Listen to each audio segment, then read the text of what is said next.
Your daughter, her apprenticeship, is an event that's coming up to introduce female students to the broad range of options for their futures. Joining me is the Hamilton Wentworth Catholic District School Board's Ontario Youth Apprenticeship Program Coordinator, Pat Pirro. Unbelievable that they give me such long pieces of terminology. How are you? Excellent. Brittany Dilks is keynote speaker at the event, and we're going to go more into your story. Welcome to City Matters. That was, I had to take a huge breath to get that out. So what do they call it for short? When you meet somebody in the hall and they go? We call it the OYAP program. Okay. OYAP. I'm going to go with that from now on. Why is this necessary? Let's start there. The OYAP program is necessary to help a lot of senior high school students find a career path that you're very interested in and passionate about. In the skilled trades, you can get to that career by starting with an apprenticeship. You can start that apprenticeship in high school with your cooperative education program at your school, which then leads into the OYAP program, where the students find, and we help them find, employers and sponsors where they can start, become registered, and then start earning their hours and their competencies. I'm going to take a wild stab at it, and somebody will correct me, but I believe Cable 14 is part of that program. Lots of high school students around here learning this business. Yes. I'm still learning this business, so. When did we start focusing on young women? Because we've talked about going back, probably your era as well as my era. The boys went this direction, the girls went that direction. Yes. And at some point, educators woke up and said, you know what? Girls want to play with cars as well. So we're going to get to your story, but there is a moment in time where curriculum changes and attitudes start to change. And here we are at a point where you have 165 female students from the 7 secondary schools participating in OYAP. And I'll bet you 15 years ago, you wouldn't be anywhere near 165. Yeah, that's There's right. an attitude change. Yeah, exactly. I think the OYAP program by the ministry was created about 20 years ago. Okay. So my predecessor was in the role for about a good 15 years or more.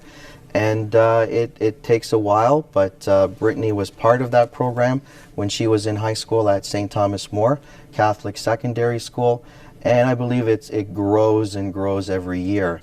But when we're talking skilled trades and women, we have funding from the ministry that is promoting more so the non-traditional skilled trades.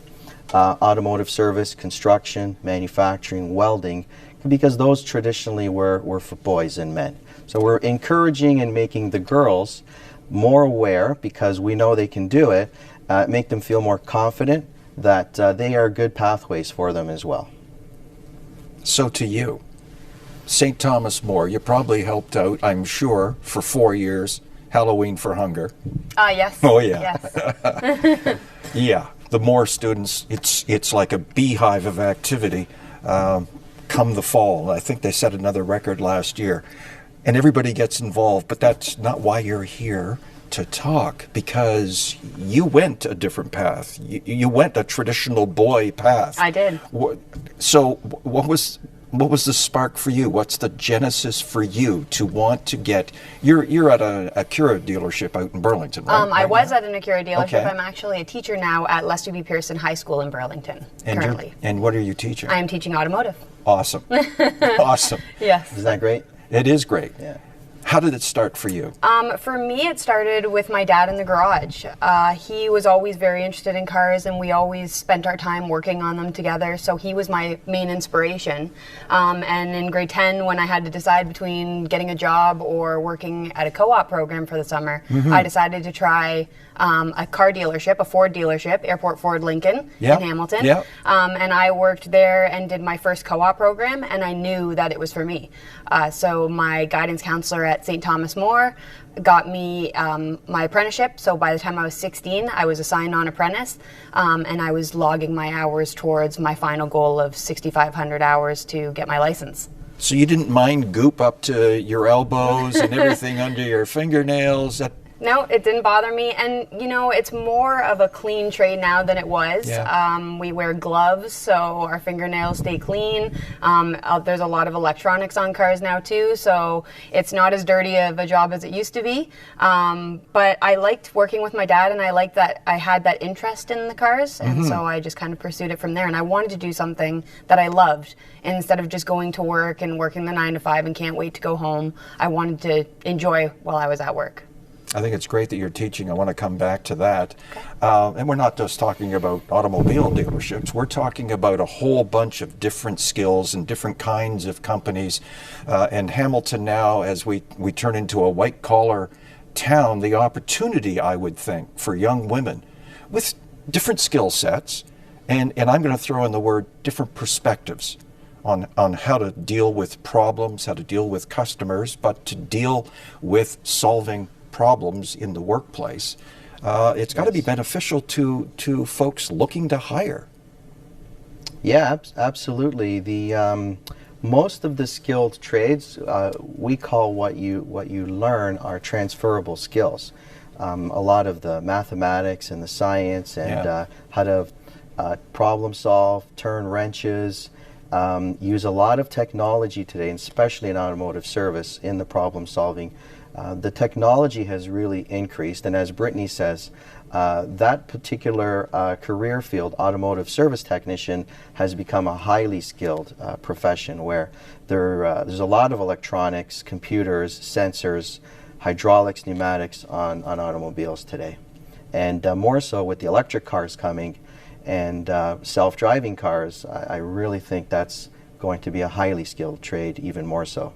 I got this one stupid sensor light that keeps coming on. Low tire pressure. Yeah. No, it's been to the dealer. It's just a sensor issue. Yeah.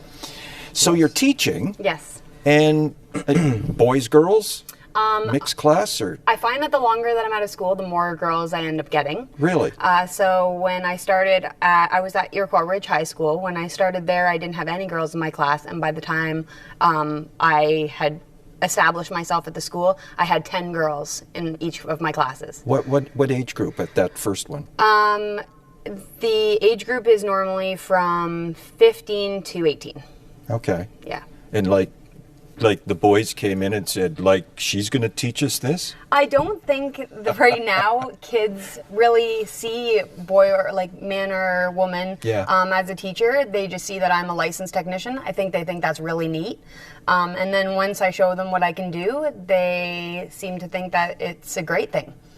And I know that most of them seem to enjoy my classes, and they come to class every day, which is important. And I really like to try to promote more girls to take my class. And I like to promote myself as a woman that took a non-traditional trade, and not only just taking auto, but taking things like construction and manufacturing and welding and things like that can be very beneficial. And women are just as good at it as a man could be, if not better. You're in a great place. You're as the times they change, you're there. You're a shining example. You're a mentor. Yes, I try to be. Is that how you look at it? I try to. Trying to attract all those girls to your class? Yeah, and I like to go to events like the one we're having to try to promote that and tell girls that they can do these things even if they feel like they can, and they can really accomplish anything. Pat, what are we seeing? To me, there is quite the shift that is going on, not only in the city, but gender and jobs. And the city is kind of on fire right now. So outside of auto, what other opportunities are there right now where you actually have employers coming to you and saying, we'd like to hire some women because in this day and age, to balance your gender seems to be something that a lot of companies want to do. Yeah, absolutely. I think the big demand right now is in all of the skilled trades in general. And we do get phone calls at the board and through Mohawk College, which we've partnered up with for our Level 1 courses.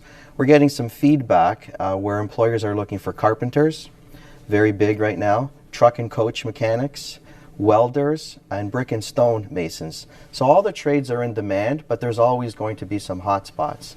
So I think the fact that the demand is there is a great reason, an important reason that we continue to promote it to the young women, that there's work for you and you can do it as well. And we need to bring in this new workforce because of the baby boomer generation that's retiring.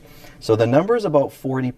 40% of jobs in the next 5 to 10 years will be in the skilled trades because of retirements. Yes. Yes, we are moving on. Yeah. Us boomers, reluctantly, but we are being, well, we're actually being pushed. Get out of the way, you boomers. And I hear from some employers that they don't want to let their people retire. So we need the young generation, boys and girls. Yeah, come into the totally trades. agree. Let's talk about the event. You're keynote speaking. I am. Yeah. I'm going to tell everyone my story. Are you comfortable speaking in public? You're doing great here. Thank you. I have done public speaking before. Excellent. I think the one that I was most scared during was talking in front of 600 business people about the skilled trades and the OEAP program, and how women and students in general can be very beneficial to the companies. But I'm pretty comfortable with it, and I think it's really important to talk to these young girls and tell them my story, and tell them that it's going to be okay and that you're going to figure it out, and that it's good to do what you love and love what you do. Tell us a little bit more about your approach. So I like to talk about some of the hurdles that I've Yes. overcome during that time, especially being in a male-dominated trade. And also some of the things that I've learned along the way, and how I got from going into mechanics to becoming a teacher, and why I decided to do that.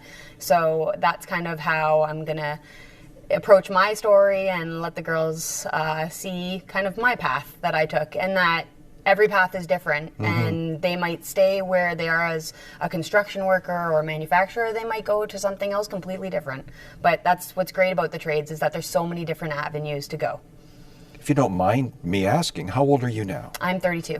So you've already had a pretty good journey up to 32. I think have. just working alongside your dad, you know, and Yeah. just getting in there and doing it, and you know. And we still do. We still work Oh, together. okay, that's cool. Last year we bought a Corvette and we fixed it Oh, up. ho, ho. And I drove that for a year, and then we sold it. He's still got a 1970 Corvette that we work on. So yeah, we're still working in the garage together, having a good time.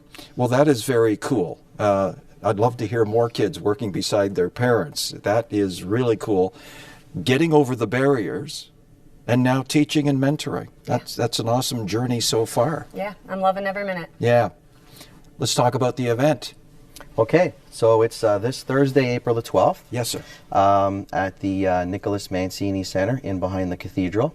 It is going to run from 6 p.m. to 8 p.m. We have over 40, maybe 45 high school girls in grades 10, 11, and 12 that are going to be interested in the skilled trades, as well as a parent. They can bring mom or dad or a guardian, so that they can hear not only Brittany, but we also have several mentors, about 14 to 15 other women that are in the skilled trades, welders, electricians, gas workers, that will be at each table. Industry Also, is crying out for welders. yes, Crying. yes, they are. And they will all get to talk at the table. And I think the fact that the 14, 15 mentors will be there will be a big inspiration to a lot of these girls. We will also be providing a meal for the girls and their parents that will be there. We've got some what we call storefronts set up around the large room, and we will have MASD there, the ministry. We will have OCOT, College of Trades there. ArcelorMittal Dofasco will be there, Lawler Safety, and a few others. So they can walk around, get some more information. Networking is important, very important. Absolutely, it is. In everything that we do, Yeah. networking is Yeah. is really key. Terrific. Good story. Keep it up. Thank you. Thank you for coming in. Thank you very Pat, much. Thank Thanks, you so Doug. much. Thanks. I was going to test you. I was going to have you actually read the website. The Absolutely. OEAP www.oyaphwcdsb.com. Oh, you're good. You are good. So I looked at it and went, I'm not saying that. Still ahead, it's almost time for the largest volunteer environmental cleanup in the province.